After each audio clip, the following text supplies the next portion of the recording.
Very good morning, students. Today I would like to start third unit. It is called performance appraisal. Before going to start the topic on performance appraisal, first of all, I am going to explain about the main heading called performance. Performance appraisal is a scientific and systematic appraisal of an employee.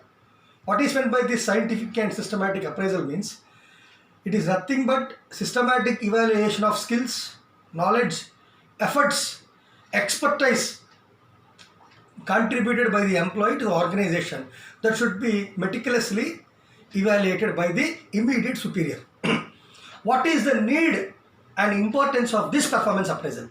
The main need of this performance appraisal is to the immediate superior should collect valuable information from the employee related to his performance during a particular period of time.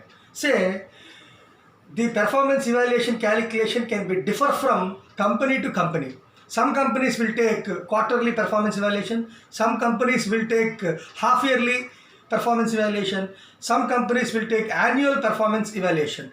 Generally, most of the companies, 60 to 70% of companies are taking the performance appraisal through annual basis. That is the reason performance appraisal is also called as employee review or performance appraisal or annual review of an employee. While coming to the difference between performance appraisal and potential appraisal is, performance appraisal is directly linked with incentives and promotions, whereas potential appraisal linked with promotions.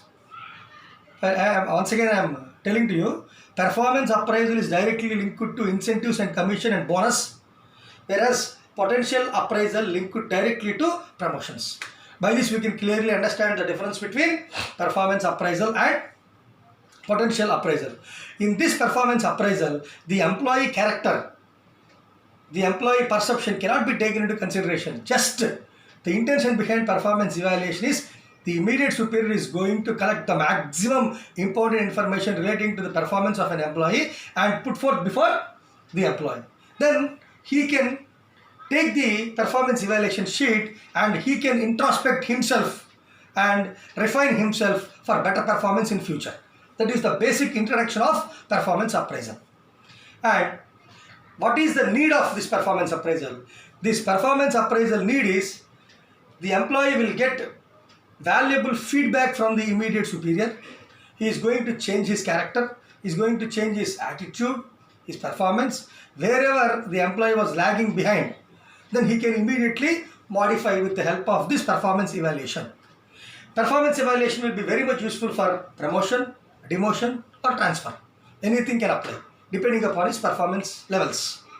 While coming to two important points, I would like to stress two important points here. Key result areas, key performance indicators. What are these key result areas? For example, you take an example of a product. If a company's product is not performing well, the marketing manager is going to make some immediate modifications to the product. Then the sales of the product will boost in future.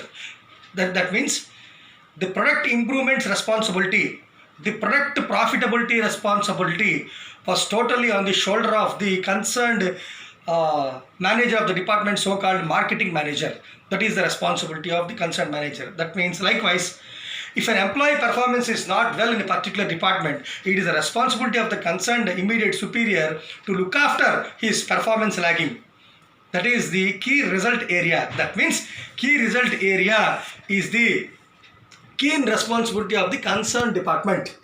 While coming to key performance indicators, key performance indicators are nothing but it explains about the overall development of, the overall achievement of goals and objectives of all departments in the organization at an optimum. That is called key performance indicators. Key performance indicators are quantifiable at metrics. That means each and every figure, each and every profitability, sales, employee productivity, absenteeism, turnover, productivity, each and every factor can be taken into consideration throughout the organization holistically. It is called key performance indicators. With the help of these key performance indicators, the organization can easily find out where our organization is at, whether it is in profitable condition or it is at loss position, we can easily identify with the help of these key performance indicators. Whereas key result areas is nothing but the immediate impact of the concerned department or a concerned product or concerned employee can be immediately monitored and supervised by the immediate superior or the immediate concerned manager of the concerned department.